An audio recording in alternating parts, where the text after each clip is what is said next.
Hello everyone, welcome to my channel study with Sapna. और आज हम government budget and the economy का part 2 करने वाले हैं। हमने इसके पार्ट 2 में बेसिक इंट्रोडक्शन पढ़ा था, जिसमें हमने गवर्नमेंट बजट के मीनिंग के बारे में और उसके ऑब्जेक्टिव्स के बारे में सीखा था। आज हम उसके कंपोनेंट से स्टार्ट करेंगे और आगे उसके कुछ टॉपिक्स को कंप्लीट करेंगे। तो हमने कौन कौन से टॉपिक्स अभी तक कवर कर लिए हैं, पहले वो देख लेते हैं।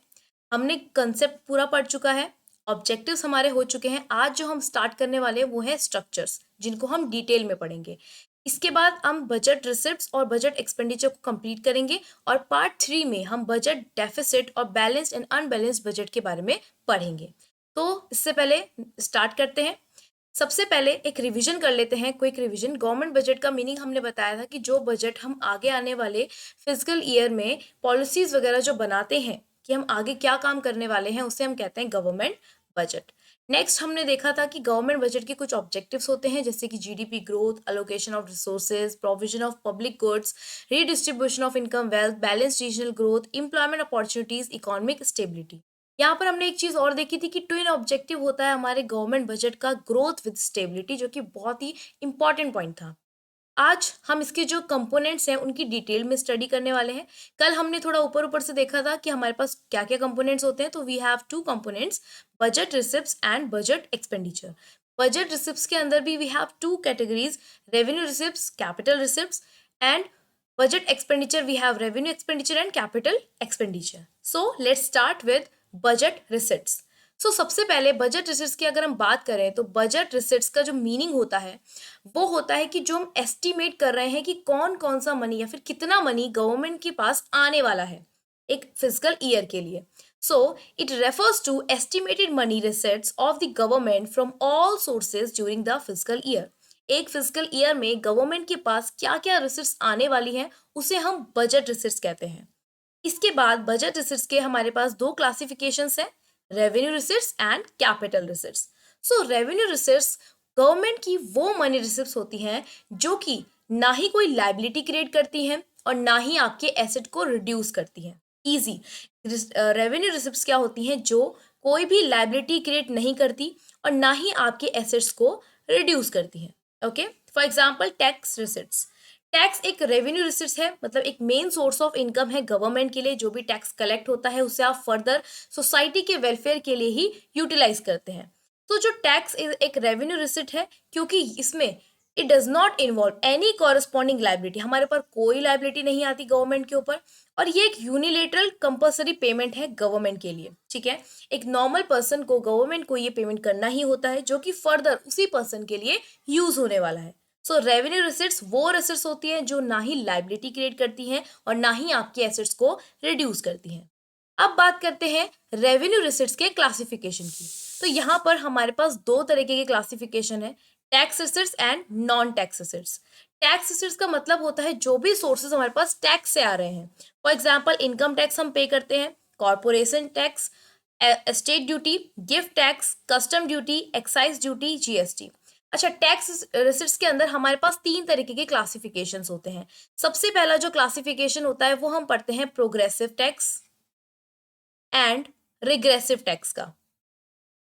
प्रोग्रेसिव टैक्स और रिग्रेसिव टैक्स में, प्रोग्रेसिव टैक्स वो टैक्स होते हैं जो इनकम के बढ़ने के साथ साथ आपके टैक्स रेट्स को भी इंक्रीज करता है।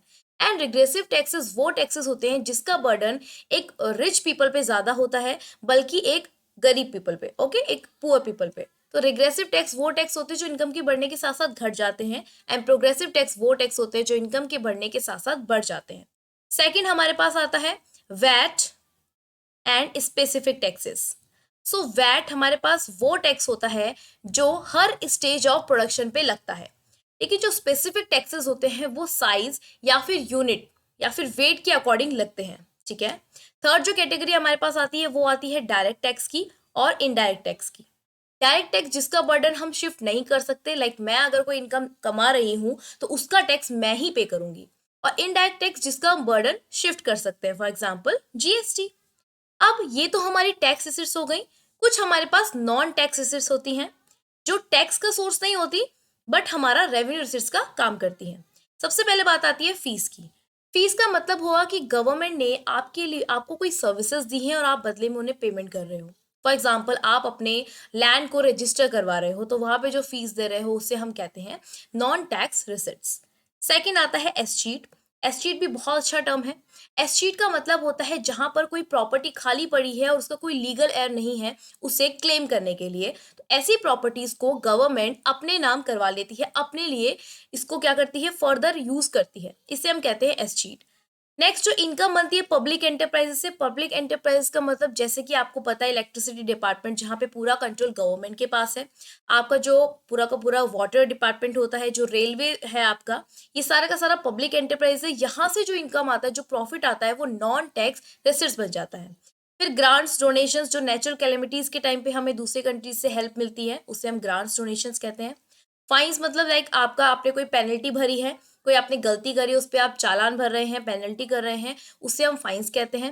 नेक्स्ट आता है special assessment. Special assessment government की कुछ ऐसी प्रॉपर्टीज जिनको गवर्नमेंट फ्यूचर में जाके क्या करने वाली है, बेचने वाली है, तो जो प्रॉफिट प्रॉफिट जनरेट करती है उसे हम कहते हैं स्पेशल असेसमेंट।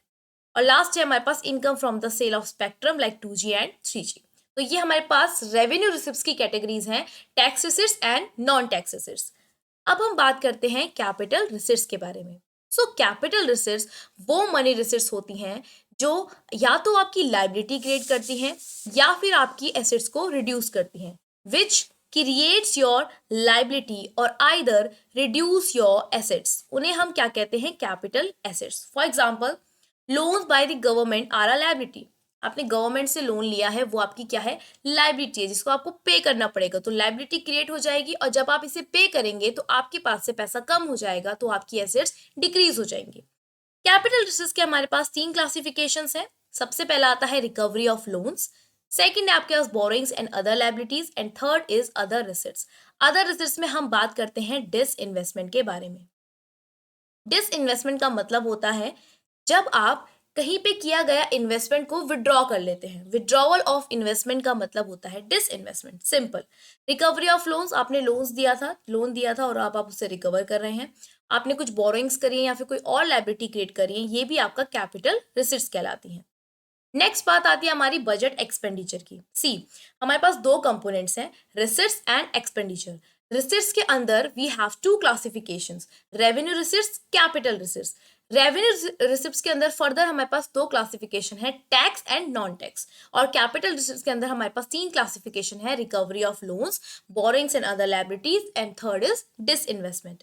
सेकेंड कंपोनेंट जो आता है वो आता है बजट एक्सपेंडिचर। सो जैसे रिसिप्ट्स हमें एस्टिमेटेड रिसिप्ट वैल्यू बताती है कि क्या क्या हमारे पास आने वाला है, एक्सपेंडिचर में हम ये एस्टिमेट करते हैं कि government during the physical year क्या क्या चीजें खर्च करेंगी, कहाँ कहाँ कितना पैसा खर्च करने वाली है। जैसे रेवेन्यू रिसिप्ट्स के अंदर हमारे पास 2 क्लासिफिकेशन है, सेम क्लासिफिकेशन हमारे पास एक्सपेंडिचर के भी होते हैं, revenue expenditure, capital expenditure. Revenue expenditure वो एक्सपेंडिचर होता है जो फिजिकल ईयर में आपकी ना ही कोई लाइबिलिटी क्रिएट करता है, ना ही कोई एसेट क्रिएट करता है। सिंपल, ठीक है। तो यहाँ पर ना ही आपका कोई एसेट क्रिएट होगा, ना ही आपकी कोई लाइबिलिटी रिड्यूस होगी, इसे हम क्या कहते हैं, रेवेन्यू एक्सपेंडिचर। इसके अंदर आइटम्स आते हैं जैसे कि wage bill of the government, interest payments, expenditures on subsidies and defence purchases. ये इंपॉर्टेंट चीजें हैं, ये आपको एमसीक्यूज में पूछ सकता है। नेक्स्ट आता है इसके बाद capital expenditure. So capital expenditure वो एक्सपेंडिचर होता है जो आपके एसेट्स को क्रिएट करता है और आपकी लाइबिलिटीज को डिक्रीज करता है, विच इंक्रीजेज योर एसेट्स और रिड्यूसेस योर लाइबिलिटीज। दोनों में से कुछ भी चीज अगर आपको ये दो नेचर दिखते हैं तो वो आपका कैपिटल नेचर हो जाता है, कैपिटल एक्सपेंडिचर हो जाता है। यहाँ पर कुछ कंपोनेंट्स हैं जैसे कि एक्सपेंडिचर और land and building. Government land and building खरीद रही है तो एसेट्स बढ़ रहे हैं उसके, ठीक है। मशीनरी इक्विपमेंट खरीद रही है, शेयर्स खरीद रही है। सेंट्रल गवर्नमेंट से लोन लिया जा रहा है, स्टेट गवर्नमेंट से लोन लिया जा रहा है, आपस में लोन ले रहे हैं स्टेट गवर्नमेंट सेंट्रल गवर्नमेंट, तो ये भी क्या है, एक तरीके का कैपिटल एक्सपेंडिचर। नेक्स्ट एक छोटा सा टॉपिक आता है हमारे पास, plan and non plan expenditure. So plan and expenditure and non plan expenditure बहुत ही छोटा सा सिंपल सा टॉपिक है। प्लान एक्सपेंडिचर वो एक्सपेंडिचर होता है जिसमें आप स्पेसिफिक प्लान्स एंड प्रोग्राम्स बनाते हैं फॉर डेवलपमेंट पर्पस, जहां पर 3 क्वालिटीज आप देखेंगे। पहला तो है प्लान्स बनाएंगे आप, दूसरा है सेंट्रल गवर्नमेंट की असिस्टेंस मिल जाएगी स्टेट गवर्नमेंट को, और इसके अंदर दोनों ही एक्सपेंडिचर आते हैं, revenue expenditure as well as capital expenditure. इसे हम कहते हैं प्लान एक्सपेंडिचर, जिसके अंदर आपको 2 क्वालिटीज देखेंगी, सबसे पहले specified plans and programmes and second one is assistance of central government to the state government. Non plan expenditure simple, जो एक्सपेंडिचर प्लान एक्सपेंडिचर की कैटेगरी में नहीं आते हैं वो हमारे नॉन प्लान एक्सपेंडिचर बन जाते हैं। So all the expenditure other than plan expenditure is classified as non plan expenditure. ठीक है, अब यहाँ पर हम बजट एक्सपेंडिचर की डेफिनेशन जो फुल फॉर्मूला है उसे दो तरीके से लिख सकते हैं। पहला है revenue expenditure plus capital expenditure, दोनों एक्सपेंडिचर को हमने जोड़ दिया, और साथ ही हम ये भी कह सकते हैं plan expenditure plus non plan expenditure. So friends, यहाँ पर अब हम पूरे चार्ट में इस चीज को कंक्लूड करते हैं कि हमारे पास गवर्नमेंट बजट के दो कंपोनेंट्स होते हैं, budget receipts and budget expenditure. Budget receipts के अंदर दो category, revenue receipts and capital receipts. Revenue receipts के अंदर दो category, tax receipts and non tax receipts. Capital receipts के अंदर तीन कैटेगरी आती है, recovery of loans, borrowing and other liabilities, other receipts जिसे हम कहते हैं डिसइन्वेस्टमेंट। बजट एक्सपेंडिचर में दो चीजें हैं, रेवेन्यू एक्सपेंडिचर, कैपिटल एक्सपेंडिचर, और एक और कैटेगरी हम बजट एक्सपेंडिचर के अंदर पढ़ते हैं, plan and non plan expenditure. ठीक है, अब हमारा जो इसके बाद छोटा सा टॉपिक बचा है जिसे हम पार्ट 3 में कवर करेंगे वो है आपका डेफिसिट का टॉपिक। छोटा सा टॉपिक है, पार्ट 3 में हम इसे क्विकली कवर करेंगे और साथ ही साथ पूरे चैप्टर को क्विकली रिवाइज करेंगे। सो फ्रेंड्स, ये था आज का वीडियो। आई होप आपको वीडियो पसंद आया हो। अगर वीडियो पसंद आया हो तो प्लीज वीडियो को लाइक कीजिए, चैनल को सब्सक्राइब कीजिए और अपने फ्रेंड्स के साथ वीडियो को शेयर कीजिए। अगर आपने पार्ट 1 नहीं देखा है तो डिस्क्रिप्शन में आपको उसका लिंक मिल जाएगा, प्लीज जाके देखिएगा। सो नेक्स्ट वीडियो में मिलते हैं, तब तक के लिए बाय बाय, टेक केयर।